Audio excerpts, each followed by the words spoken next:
Hey people, Dr. Kit, the Bee Vet here. It's been a while since I did an Ask Me Anything segment. Sorry, life has gotten in the way. But I had a question on International Women's Day, which was, I think, last week. Time has gotten away from me. By Carly Wilson. And she wanted to know how I became a native bee ecologist. And I think that's a great question because, I would like to think that I'm inspiring many other women to become native bee ecologists because we definitely need more of them. I never did a bee course or even an entomology course before I started my PhD. I actually did my honours on horse behaviour. If you're interested, check out the paper. I published my paper from my honours thesis, which was on the ability of domestic horses and ponies to respond to visual versus auditory cues. I grew up loving horses. Never really did horse riding lessons or had a horse, even though I definitely asked my parents a lot. So when I went to uni and then decided I wanted to do honours, I decided, you know what, I'm gonna do a project on something I love. So I designed a project on horses and found a supervisor, and then I did that, and my university courses at undergrad was zoology and conservation biology, as well as English and cultural studies. So I guess that set me up to have a background in understanding ecological processes, biodiversity, things that generate the ecosystems and their health. So I had a big, theoretical background in ecology, and the great things about bees is that they are the perfect subjects to study ecological processes with, because they're so diverse, because they can contribute to ecosystem functioning, and they have a huge variation in ecological traits.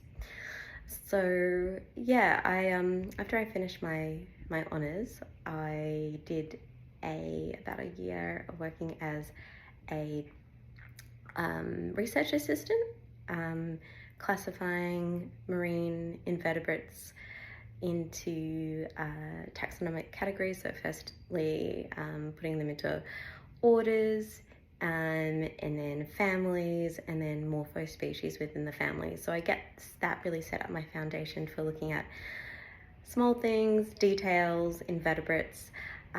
Whilst there was no entomology courses at UWA, there was invertebrate zoology whilst I was there. I don't think it's there anymore. It's now being combined together with vertebrate and invertebrate zoology into just one zoology, which is, I think, a bad idea because there is so much to cover.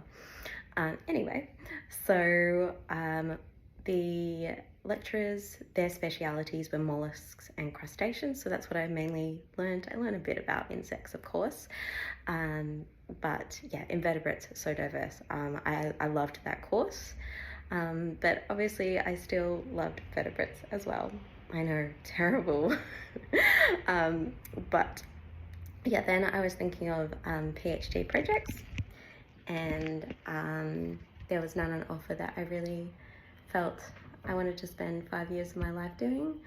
And so I was just thinking about many different ideas, and I went to a talk about native bees. It was like a photography one, and I was like, these guys are really cool. And I'm someone that if I find something I'm very passionate about, I dedicate myself to it. Before I got my PhD on native bees, I almost got a PhD on turtles. I had Jared Kuchling, who pretty much is the most brilliant turtle scientist in the world, has saved so many species from extinctions, and he agreed to be a co-supervisor, but I couldn't find a supervisor at a university. So unfortunately, or maybe fortunately, that project fell through. But when I thought I was going to do turtles, I was reading everything I could about long-necked turtles because that's what I wanted to look at, effect of climate change on long-necked turtles. Yeah, I like just when I'm interested in something, especially when it's biological, I delve right into it. So decided I really love native bees, delved right into it, reading everything I could. Of course, the problem was I didn't have supervisors or funding. So I was emailing all the universities, the professors who were like slightly related to bees. I did have two at UWA, but then one of them moved overseas and that fell through. So it hasn't been like a linear path at all to getting a PhD and becoming a native bee ecologist. But yeah, I found Kingsley Dixon, who specialises in plants and biodiversity in southwest Western Australia, and Bill Bateman, who also at Curtin specialised in urban ecology, and I wanted to study bees in urban areas, so both of them supported being my supervisor. Then Kingsley suggested I apply for a forest scholarship because Curtin had no funding to support my stipend or my research. So applied for that and managed to get that, and very grateful for the Forest Research Foundation for providing both financial support as well as so much other support as well. And yeah, so created my own project, and yeah, rest is history, I guess. But yeah, it wasn't like do a bee course, get a degree in bees, get a PhD in bees. It was very winding and challenging many times. I guess I could have been like, you know what, I would just do a PhD that's already out there rather than have to try and find supervisors and funding and teach myself everything I possibly can. And yeah, I'm very grateful as well for all the bee scientists who I reached out to ask them many, many questions, and all the bee scientists who published things before me to help me get where I am today.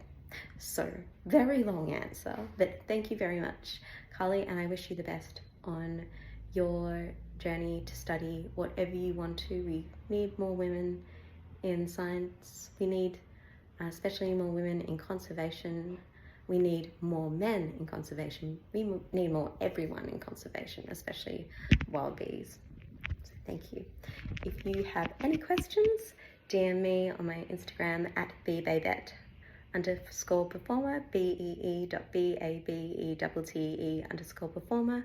If you want to support my research and outreach, I have a Patreon called The Bee Babette, and you can subscribe there and get many behind the scenes, first access to publications, any of my previous publications, and lots more. Thanks, people.